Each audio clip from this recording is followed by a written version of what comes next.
కాంగ్రెస్ సర్కార్ pharma city పెడితే ముచ్చర్లలో పెట్టాలి, లేదంటే ఆ ఆలోచన విరమించుకోవాలి. అంతే తప్ప ఫార్మా కంపెనీలకు భూములు ఇవ్వాలంటూ పేద రైతుల ఉసురు పోసుకుంటే బీఆర్ఎస్ చూస్తూ ఊరుకోదన్నారు కేటీఆర్. కాంగ్రెస్ ఎక్కడ భూసేకరణ చేపట్టినా అడ్డుకుని తీరుతామని వార్నింగ్ ఇచ్చారు.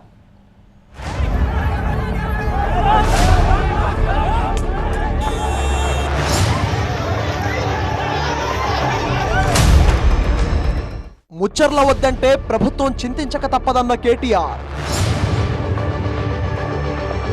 ఫార్మాసిటీకి ఎవరూ భూములు ఇవ్వొద్దన్న బీఆర్ఎస్. రైతులకు అండగా బీఆర్ఎస్ ఉంటుందని భరోసా. లగచర్ల ఘటన తర్వాత గులాబీ పార్టీ దూకుడు పెంచింది. కాంగ్రెస్ ప్రభుత్వంపై బీఆర్ఎస్ యుద్ధం ప్రకటించింది. ప్రజల పక్షాన్నే ఉంటాం, అవసరమైతే జైలుకైనా వెళ్తామంటూ కేటీఆర్ కొత్త నినాదం ఎత్తుకున్నారు. ఫార్మా కంపెనీ భూముల విషయంలో అరెస్ట్ అయి సంగారెడ్డి జైల్లో ఉన్న రైతులను పరామర్శించారు కేటీఆర్. పేద రైతులకు అండగా బీఆర్ఎస్ పార్టీ ఉంటుందన్నారు. రైతులను జైలు నుంచి బయటకు తీసుకొచ్చే బాధ్యత తమదే అన్నారు. ఫార్మసిటీ ఏర్పాటు చేసేందుకు కేసీఆర్ హైదరాబాద్ శివారులో 14,000 ఎకరాల భూమిని సేకరించారన్నారు కేటీఆర్.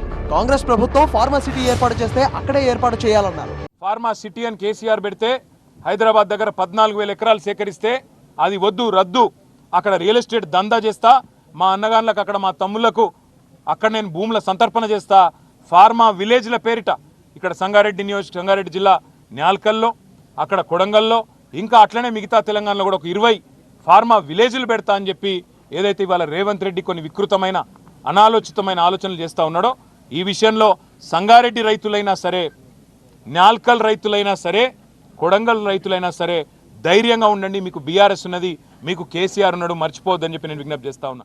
ముచ్చర్లలో కాకుండా ఇంకెక్కడా ఫార్మసిటీ పెట్టొద్దన్నారు కేటీఆర్. ఫార్మసిటీ కోసం రేవంత్ రెడ్డి సర్కార్ ఎక్కడా భూములు సేకరించాలని చూసినా వారిని అడ్డుకుంటామని హెచ్చరించారు.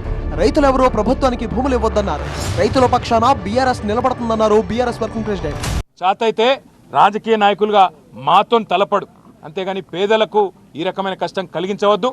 బేషరతుగా ఇక్కడైనా సిగ్గు తెచ్చుకొని ఈ కేసులన్నీ వెంటనే రద్దు చేయాలి, వాళ్ళని వెంటనే విడుదల చేయాలని చెప్పి మేము డిమాండ్ చేస్తూ ఉన్నాం.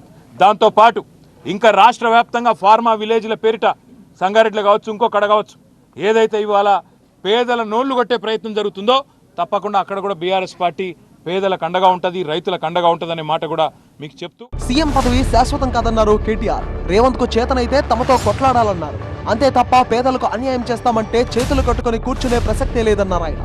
ఢిల్లీ వాళ్ళ కోపం వస్తే రేపో ఎల్లుండి తీసిపారేసినా కూడా దిక్కులేదు నీకు. నేను ఒకటే గుర్తు చేస్తున్నా, రేవంత్ రెడ్డి చక్రవర్తివి కాదు, నువ్వేమి రాజువు కాదు, నువ్వేమి పెద్ద నియంతవు కాదు. నీలాంటి వాళ్ళు చాలామంది వచ్చిండ్రు, చాలా మంది వస్తారు ఇంకా భవిష్యత్తులో.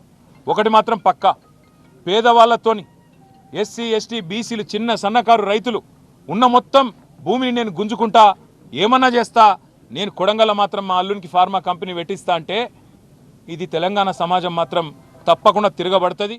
రైతులపై పెట్టిన అక్రమ కేసులన్నీ ఎత్తివేయాలని కాంగ్రెస్ ప్రభుత్వాన్ని డిమాండ్ చేశారు కేటీఆర్. లేకపోతే మరో ప్రజా ఉద్యమం తప్పదన్నారు.